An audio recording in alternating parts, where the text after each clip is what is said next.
Oke,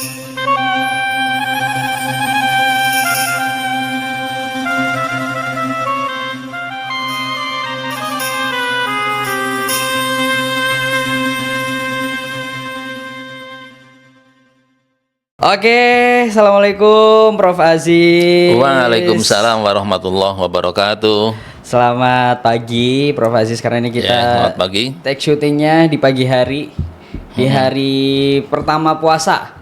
Kalau pemerintah, kalau misal Prof Aziz ini hari kedua puasa. Gimana Prof, aman? Hari kedua puasa? Alhamdulillah aman. Ya, ketemu lagi sama saya Naufan selaku host dari Sudirman Lex Talk. Dan spesial buat episode ketiga hari ini, Naufan ditemenin bersama dengan Prof. Dr. Abdul Aziz Nasihudin MMMH ya Prof. Dengan tema makna Ramadan, menahan diri dan refleksi bagi kehidupan bernegara. Jadi ini tema kita buat episode kali ini Prof, tentang menahan diri dan refleksi bagi kehidupan negara. Jadi ini Ramadan, kita langsung aja. Ramadan ini sering disebut sebagai bulan latihan menahan diri. Ya. Setuju ya Prof? Setuju. Nah, menahan diri ini sebenarnya apa? Latihan untuk apa menahan diri ini Prof? Iya, terima kasih.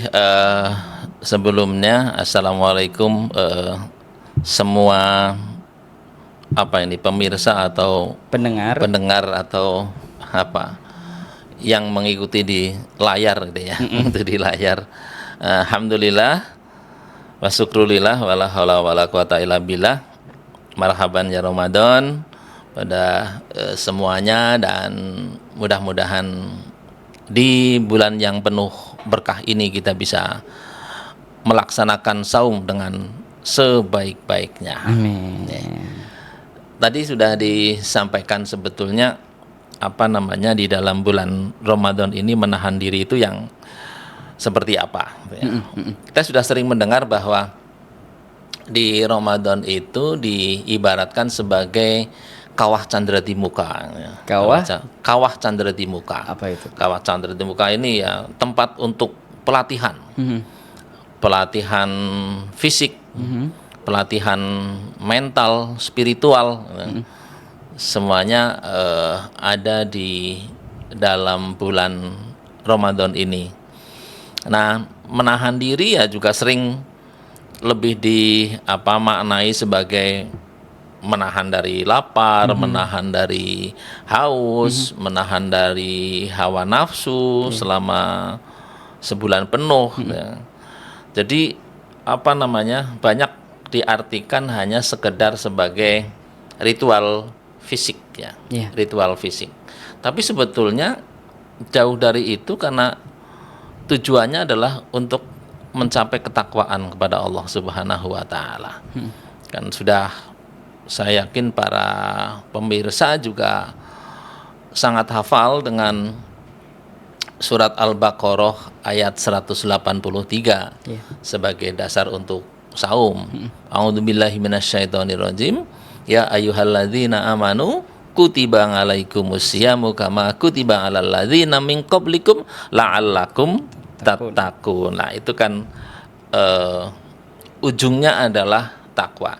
Jadi menahan diri, apakah itu dari lapar, haus, dan juga syahwat, apapun juga, ujungnya adalah ke sana, ke peningkatan ketakwaan kepada Allah Subhanahu wa taala. Nah, selain itu juga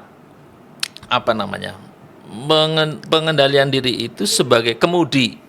Sebagai kemudi, alat kemudi itu kan mengarahkan kemana kita akan menuju. Karena apa? Karena secara psikologis itu manusia itu sering dijadikan budak keinginan. Apakah itu dari makanan, minuman, emosi. Nah, Ramadan ini menjadi tempat untuk mengendalikan kemudi itu. Jadi kita belajar bahwa kita bisa berkata tidak dengan hal-hal yang Meskipun itu halal, tetapi di bulan Ramadan bisa mengatakan tidak, gitu. Apalagi dengan hal-hal yang haram gitu ya, haram. Yang halal pun bisa mengatakan tidak. Nah, itu bagian dari bentuk juga menahan diri. Nah, dari tadi kan terkait dengan persoalan menahan diri, kemudian menahan lapar dan haus, menahan makan, menahan minum selama bulan puasa. Apakah ini semua hanya persoalan terkait dengan ibadah saja, Prof? Atau ada di luar dari hal-hal yang berkaitan dengan ibadah? Ya, manusia itu memiliki dua hubungan ya, hubungan dengan manusia dan hubungan dengan Allah. Ya. Hablum minanas dan hablum minallah. Ya, hablum minas, Allah. Jadi menahan diri di dalam Islam itu bukan sekedar hubungan privat, hubungan privat. Hablum minanas, hablum minallah. Justru di dalam bulan Ramadan itu menjadi momentum untuk melatih kecerdasan sosial. Melatih kecerdasan sosial. Apa itu kecerdasan sosial kita ya? Menahan ego, menahan lisan, menahan tangan dan lain-lainnya. Nah, itu bentuk kecerdasan tersendiri yang kita biasanya ya di luar bulan Ramadan lebih sering tidak terkendali. Nah, belajar bagaimana melatih mengendalikan amarah, mengendalikan amarah. Bagaimana juga melatih untuk memaafkan orang lain itu penting. Di dalam Al-Qur'an ini saya bacakan di dalam surat Ali Imran ayat 134, a'udzubillahi minasyaitonirrajim. Alladzina yunfikuna fis sarai wad dharai wal kadhiminal ghaidha wal 'afina 'anil nas wallahu yuhibbul muhsinin. Yaitu orang-orang yang menafkahkan hartanya baik di waktu lapang maupun sempit, dan orang-orang yang menahan amarahnya gitu ya. Menahan amarahnya dan memaafkan kesalahan orang lain. Nah, itu kan dua kata kunci, menahan amarah dan juga memaafkan orang lain. Nah, Allah menyukai orang-orang yang berbuat kebajikan. Jadi di sini tadi tidak hanya sekedar menahan diri dari lapar, haus dan sebagainya, tetapi kita juga memiliki kecerdasan sosial, kita juga melatih untuk menahan amarah, untuk memaafkan orang lain. Surat Ali Imran ayat 134. Ya. Begitu. Ya, dengan menahan semua yang tadi sudah Prof sebutkan, menahan amarah dan lain sebagainya. Salah satu juga dengan bentuk tidak berlebihan, Prof ya. Tidak berlebihan dalam meluapkan emosi, tidak berlebihan dalam memiliki rasa dendam mungkin, karena kita juga harus memaafkan sesuai dengan kecerdasan sosial yang tadi Prof Aziz katakan. Jadi dalam kehidupan sehari-hari bentuk tidak berlebihan itu seperti apa, Prof, kalau menurut Prof Aziz? Iya.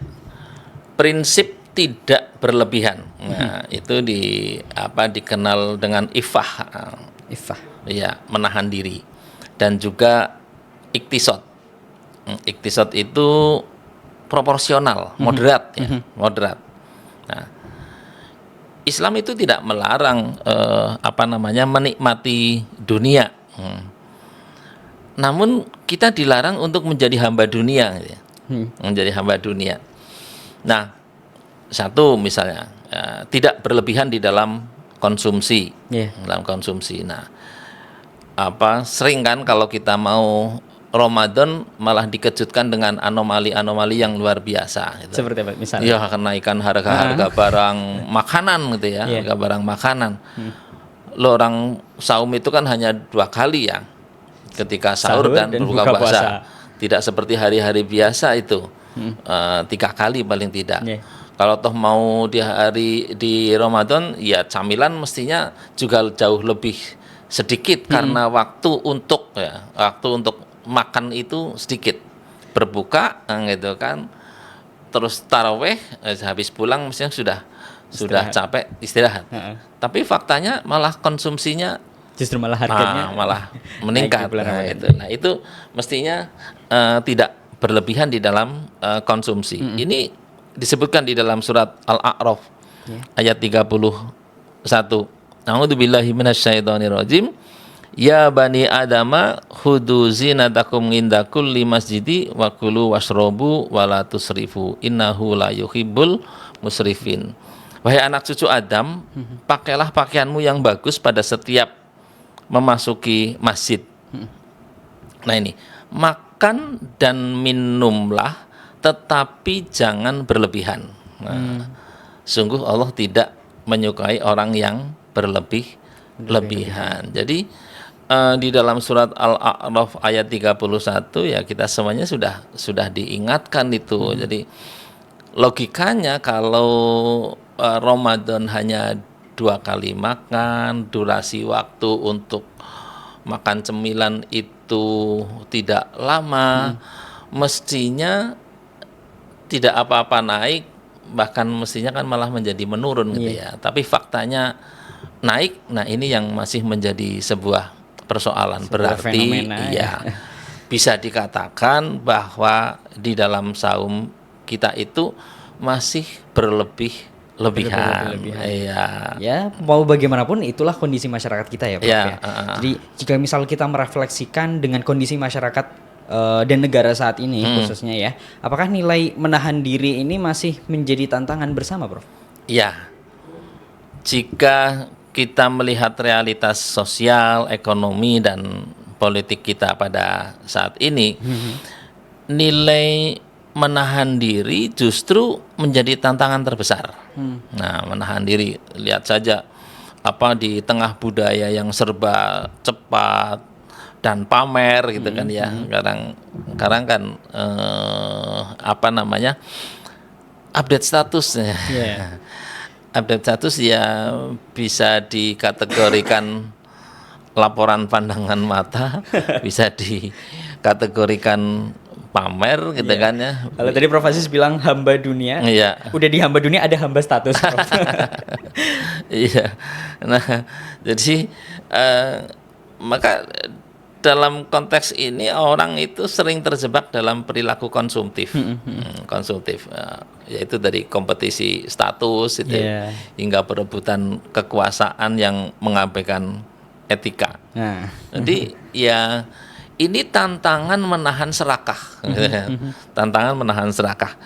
Di dalam surat Al-Baqarah ayat 186 ini Allah berfirman, A'udzubillahi minasyaitonirrajim. Wala ta'kulu amwalakum bainakum bil batili. Nah, ini dan sampai akhir ya. Dan janganlah kamu makan harta di antara kamu dengan jalan yang batil. Jalan yang batil. Dan janganlah kamu menyuap dengan harta itu kepada hakim, dengan maksud agar kamu dapat memakan sebagian harta orang lain itu dengan cara yang berdosa. Padahal kamu mengetahui. Ya saya yakin paham ya kalau ketika mendapatkan uang ataupun hadiah yang sebetulnya itu bukan peruntukannya, saya yakin dia tahu. Tapi karena kemampuan dirinya itu yang kemampuan untuk menahan diri itu yang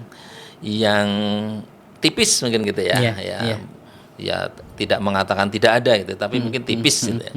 Tipis. Akhirnya juga ya sekali dua, akhirnya berkali-kali mengulang hal yang sama. Itu yang sudah Prof sampaikan dari hal terkecil berarti ya Prof. Tadi tentang konsumtif untuk keperluan status WhatsApp, status Instagram, status itu sampai dengan hal yang skalanya besar terkait dengan menghalalkan segala cara ego untuk entah suatu jabatan, entah suatu kewenangan tanpa memperdulikan etika. Jadi dalam perspektif hukum ya Prof ya, seberapa penting kemampuan menahan diri buat seseorang yang mungkin memang memiliki kewenangan itu Prof? Iya, baik. Dalam perspektif hukum, baik itu di dalam hukum Islam, siasah syariah itu ya, sana itu maupun prinsip hukum modern, kemampuan menahan diri itu bagi pemegang, nah ini pemegang wewenang, nah itu menjadi fondasi utama keadilan. Jadi yang sedang memegang wewenang itu, nah, disitulah kunci untuk fondasi keadilan. Jangan sampai berubah menjadi kesewenang-wenangan, menjadi tirani, jadi memegang wewenang, tapi malah berubah menjadi sewenang-wenang. Nah ini karena itu ya di situ kalau bagi yang sedang memegang wewenang itu integritas diri, nah, menahan diri dari godaan keinginan pribadi, dari integritas. Nah, misal di dalam Al-Qur'an itu sudah disebutkan di dalam surat As-Sadd. Ya. Dimulai dari ya Daud, ini mengingatkan pada waktu zaman Daud, wahai Daud, sesungguhnya engkau kami jadikan khalifah, penguasa di bumi. Maka berilah keputusan perkara di antara manusia dengan adil, dan janganlah engkau mengikuti hawa nafsu, karena ia akan menyesatkanmu dari jalan Allah. Nah, itu sudah diingatkan. Nah, juga menahan diri dari berbuat zalim. Nah, ini menahan diri dari berbuat zalim ini akuntabilitas nih, akuntabilitas. Nah, di situ wewenang memberikan kekuatan fisik dan legal. Fisik dan legal. Maksudnya apa? Jika pemegangnya itu tidak mampu menahan diri, ia itu akan mudah menindas yang lemah. Menindas. Nah, Islam memberikan peringatan yang keras bahwa doa orang yang dizalimi itu makbul ya. Nah, makbul. Kayak kan ketika orang yang punya kewenangan dengan menzolimi rakyatnya yang ada sebegitu banyak yang terzolimi, kemudian mereka berdoa, di situ ya Prof ya. Iya, di situ letaknya bahwa nanti orang yang dizolimi itu dia akan berdoa, maka akan sering terlihat sepertinya tidak apa-apa nih, tahu-tahu hancur gitu ya, tahu-tahu hancur, tahu-tahu bencana menimpa misalnya gitu. Ada saja yang terjadi. Ini doanya orang yang terzolimi. Jadi apakah banyak persoalan sosial dan hukum yang berakar dari ketidakmampuan menahan diri ini, Prof ya? Ya, secara substansial iya. Secara substansial. Nah, kalau kita coba membedah dari akar kriminalitas, ya, kita coba bedah juga dari ketimpangan sosial, sampai ke kerusakan lingkungan ini yang sedang saudara teliti ya, jadi sebuah skripsi. Ya. Itu ujungnya pada satu titik bahwa kegagalan manusia di dalam mengerem nafsunya, tidak mampu menahan diri. Berkelompok, jadi dikuasai oleh sekelompok orang, menjadi kelompok kaum oligark. Nah, ini kalau sudah bersekutu untuk melakukan kejahatan, padahal dia sangat kuat, ya pasti akan menghabiskan segala sesuatunya. Nah, akarnya pada apa? Pada keserakahan yang tanpa batas. Nah, di dalam Al-Qur'an itu sudah diingatkan itu. A'udzubillahi minasyaitonirrajim. Ini dalam surat At-Takasur ya. Ayat 1 dan ayat 2. Alhaqumut takasur hatta zurtumul maqabir. Bermegah-megahan dalam harta dan pengikut. Nah, itu telah melalaikan kamu sampai kamu masuk ke dalam kubur. Harta dan pengikut. Hartanya banyak, followernya banyak gitu kan. Kan merasa diri menjadi lebih super, lebih hero gitu. Punya power. Persoalan lain juga pada keangkuhan dan perpecahan. Ini juga sudah diingatkan di dalam Quran surat Al-Luqman 18. Nah, wala tasi apa namanya? Wala tusohir khaddaka linnas wala tamsi fil ardi maroha. Nah, innallaha la yuhibbu kulla muhtalin fakhur.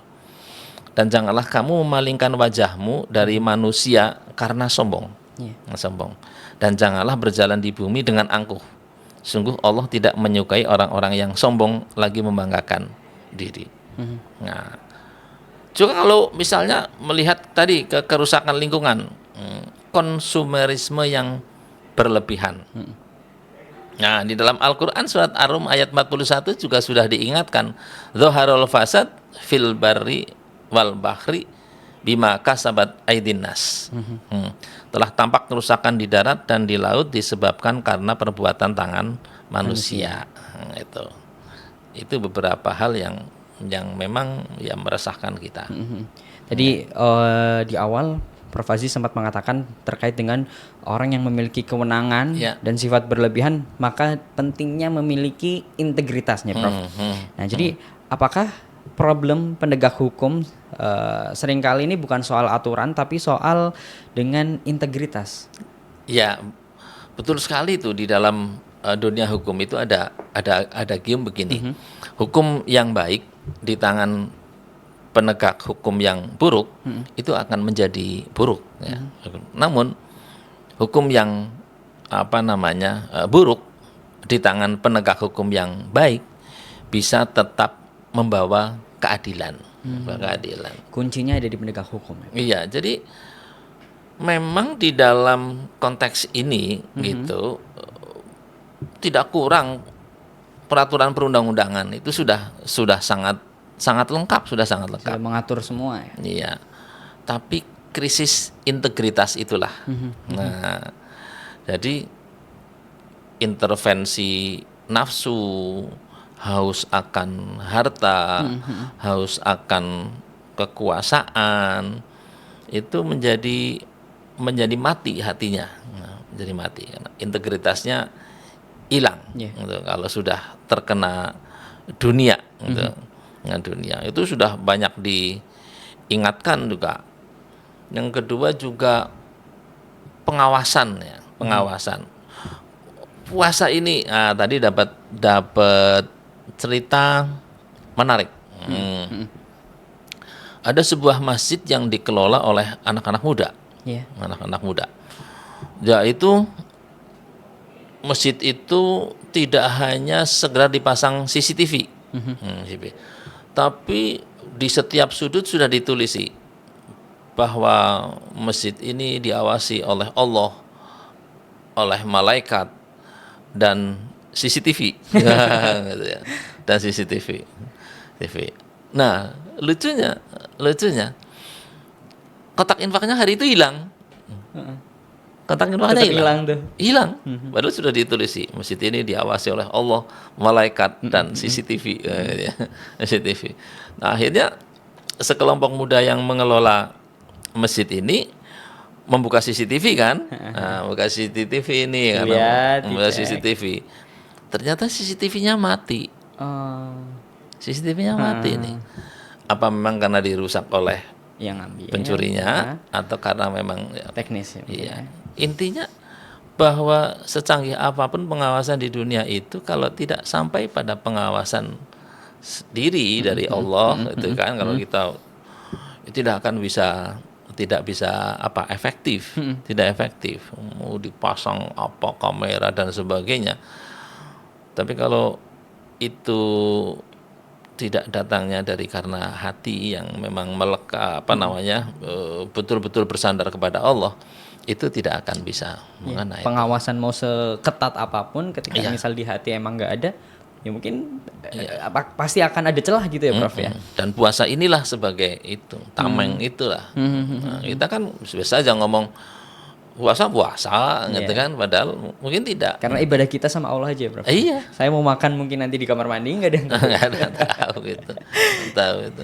Ya, jadi ketika misal kita melihat kondisi hukum saat ini ya, Prof ya, apakah tantangan terbesar ini justru ada di etika dan karakter. Seperti yang tadi di awal juga Prof Aziz sampaikan Ya. terkait dengan etika. Jawabannya iya. Ya, kalau menurut saya memang jawabannya iya gitu ya. Ya. Krisis yang sedang kita alami itu bukan sekedar krisis pasal dan prosedur gitu ya. Prosedur, tapi memang krisis karakter. Oke. Krisis karakter. Krisis integritas. Sehebat apapun sistem hukum yang dibangun, nah itu tetap digerakkan oleh manusia. Ya. Jika operator hukumnya itu kehilangan etika, maka ya hukum itu hanya akan menjadi alat legalitas untuk tindakan yang tidak bermoral, nah, gitu legalitas. Jadi kembali lagi kepada karakter, kembali lagi kepada integritas. Ya, disusun sebaik apapun kan peraturan perundang-undangannya ya hukum akan mempunyai celah, tetapi kalau etika itu tidak. Etika Termasuk itu tidak. dengan moral juga ya, Prof. Ya, makanya jadi dalam perspektif ketika tadi Prof sudah menyampaikan terkait dengan etika, jadi kita sekarang dalam perspektif moral dan hukum ini Prof ya, seberapa penting sikap tidak berlebihan seperti tema kita hari ini atau tidak serakah khususnya dalam memegang kewenangan ini Prof. Ya, kalau dalam bahasa Al-Quran itu disebut dengan zuhud ya, terhadap kekuasaan dan ifah. Nah, itu di dalam sebagai penjaga terakhir keadilan. Ya. Ketika seseorang memegang wewenang, ia memegang pedang. Nah, bisa dipergunakan untuk memotong kezaliman. Tapi bisa juga jadi dipergunakan untuk merampas hak orang lain. Nah, gitu kan. Nah, karena tanpa pengendalian itu tadi, pengendalian. Ya. Jadi kalau dalam bahasa ini menjadi abuse of power gitu ya. Yeah. Abuse of power itu. Nah, makanya di dalam dalam kita mencoba untuk berbuat zuhud gitu ya. Ya, caranya ya mencegah eksploitasi dan kezaliman itu sendiri. Mencegah eksploitasi di kezaliman itu bagaimana ya? Kita melihat jabatan itu sebagai sumber keuntungan pribadi. Nah, itu kan sudah salah. Bukan sebagai tanggung jawab. Nah, mestinya kan memegang kekuasaan, memegang wewenang itu bukan tanggung jawab. Bukan malah mumpung gitu ya. Kalau dalam bahasa Banyumasanya aji mumpung. Nah, aji mumpung. Jadi memegang amanah itu beratnya minta ampun itu, minta ampun. Karena di dalam surat Al-Alaq ayat 6 dan 7 itu juga sudah diingatkan.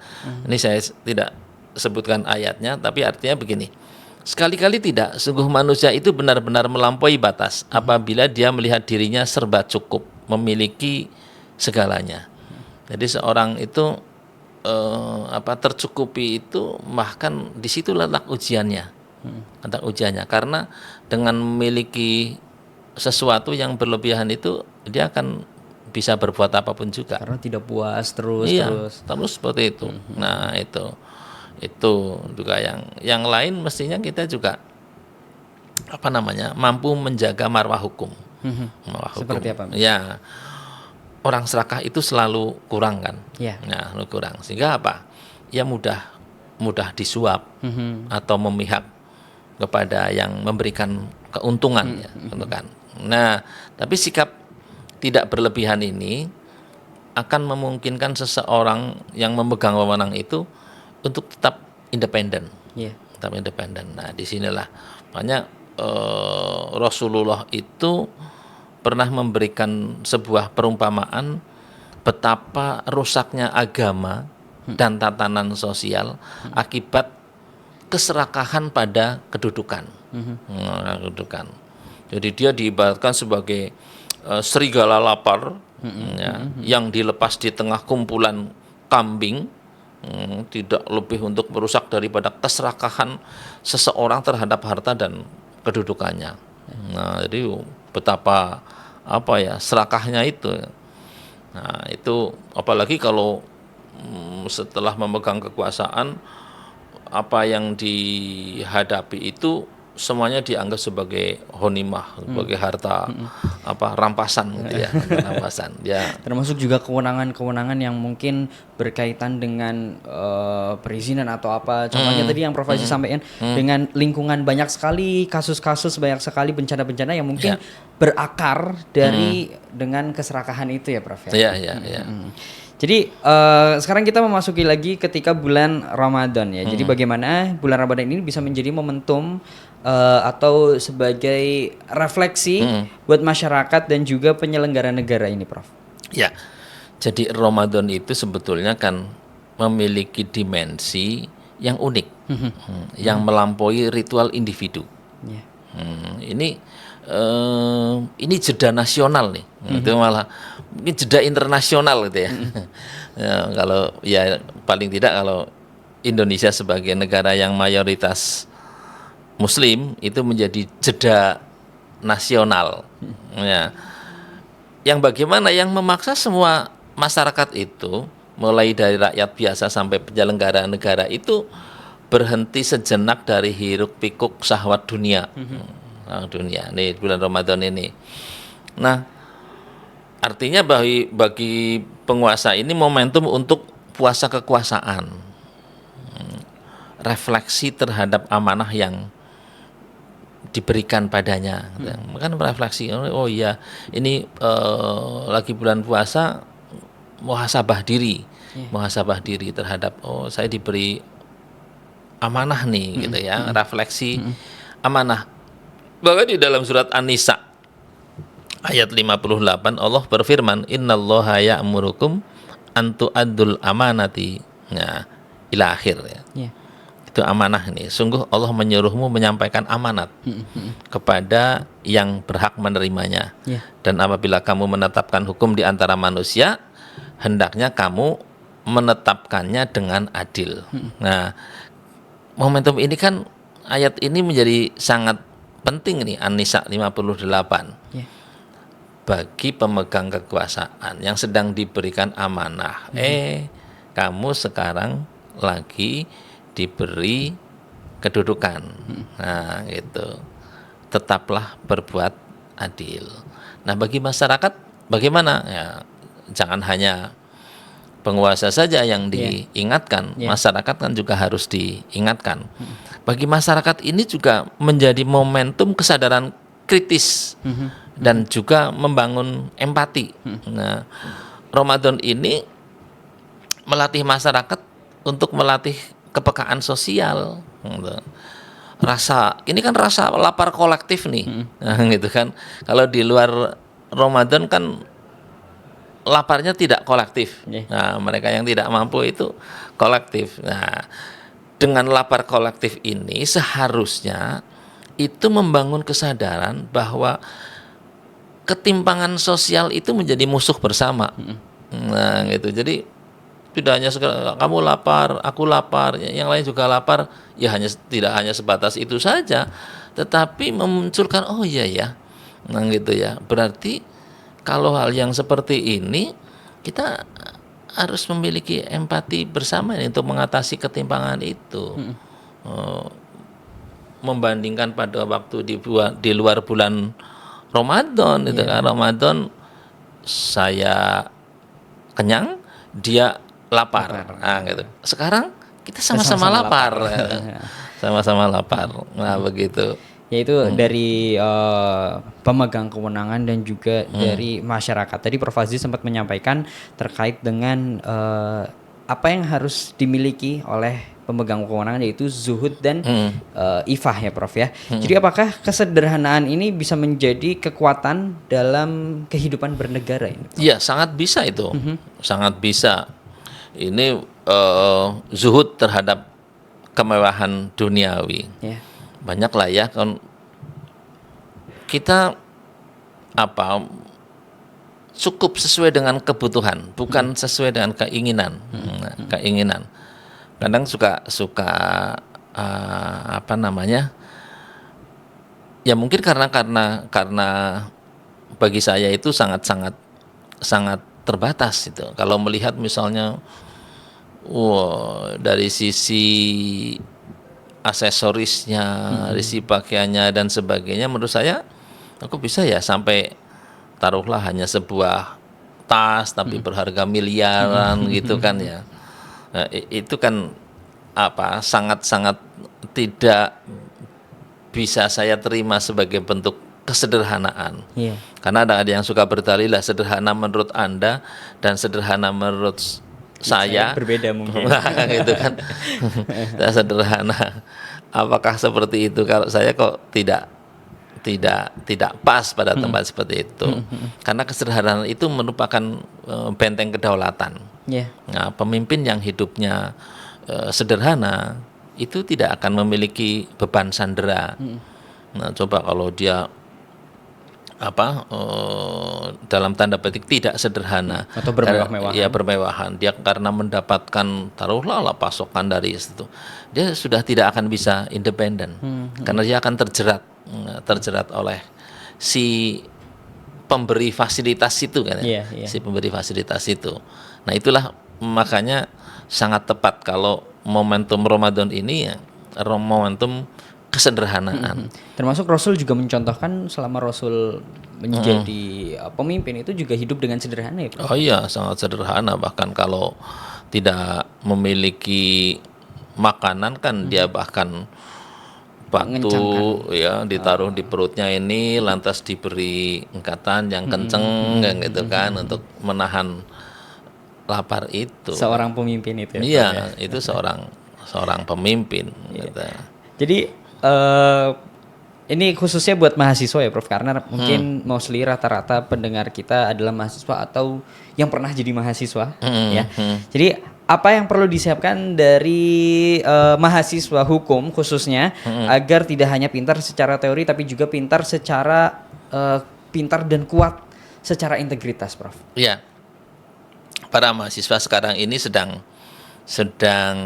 dilatih, sedang diasah di bangku kuliah itu mengasah pedangnya, gitu ya, yang suatu saat nanti akan dipergunakan. Pintar secara teori itu akan membuat para mahasiswa ini kompeten, ya. Tetapi sebetulnya integritaslah yang membuat para mahasiswa ini relevan dan terhormat.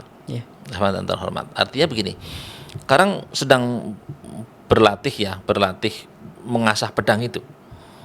Tapi tahu-tahu setelah terjun ke masyarakat, pedang yang sudah diasah selama bertahun-tahun di bangku kuliah itu dipergunakan misalnya untuk merampas hak orang lain dengan cara yang tidak benar. Nah, disitulah letak pentingnya integritas. Nah, jadi membangun filter niat. Niat kita ini nanti akan menjadi aparat penegak hukum ataupun yang lainnya itu apa ini? Ternyata setelah punya senjata dipergunakan untuk hal-hal yang tidak benar. Ini Allah sudah memperingatkan di dalam surat An-Nisa ayat 135. A'udzubillahi minasyaitonirrajim. Ya ayyuhalladzina amanu kunu qawamina bil qisti syuhada alillahi walau ala anfusikum. Wahai orang-orang yang beriman, jadilah kamu penegak keadilan. Menjadi saksi karena Allah walaupun terhadap dirimu sendiri. Artinya jadi pedang yang diasah itu jangan hanya bisa untuk menebas orang lain, tapi pedang itu ingat bahwa itu juga akan bisa menebas diri kita sendiri kalau tidak bisa menggunakan dengan sebaik-baiknya. Sekarang masih pakai dengan perumpamaan mengasah pedang. Bisa diartikan juga sebagai latihan ya, atau melatih, termasuk juga melatih pengendalian diri. Nah, jadi bagaimana menurut Prof Aziz untuk melatih pengendalian diri ini sejak di bangku kuliah, Prof? Iya, jadi melatih pengendalian diri sebetulnya ini investasi jangka panjang, bukan instan. Yeah. Ya, jadi berlatih di kampus itu ini laboratorium mini kan. Nah, yang ujiannya nanti, ujiannya nanti setelah selesai dari kampus Pendadaran. ini, ya. Selesai kampus ini, karena bukan idealisme ketika hanya di kampus, tapi setelah di luar kampus hilanglah idealisme itu. Nah, itu ya misalnya dia harus tetap puasa ini kan disiplin pada waktu nih. Yeah. Nah, maka mahasiswa juga melatih disiplin pada waktu, karena sebetulnya waktu itu sumber daya yang paling sulit untuk dikendalikan. Mengelola FOMO itu ya, dan gaya hidup itu kan, latihan qanaah. Nah, itu bagian-bagian yang harus diasah untuk dipergunakan nanti. Integritas akademik, kejujuran. Ya, kalau dalam kampus ya sekarang sangat mudah menggunakan AI dan sebagainya. Boleh saja. Itu memang teknologi, tetapi harus jujur menggunakan itu. Itu menjaga lisan, jadi latihan etika sosial itu latihan yang panjang gitu ya, latihan yang panjang. Dan itu jangan sampai nanti tadi baru keluar dari kampus ternyata semua itu hilang. Itu hilang. Oke. Ya, termasuk juga di bulan Ramadan ini mungkin sebagai pelatihan untuk diri kita sendiri. Jadi bagaimana kita ini membawa nilai Ramadan kehidupan ya setelah bulan ini selesai, Prof.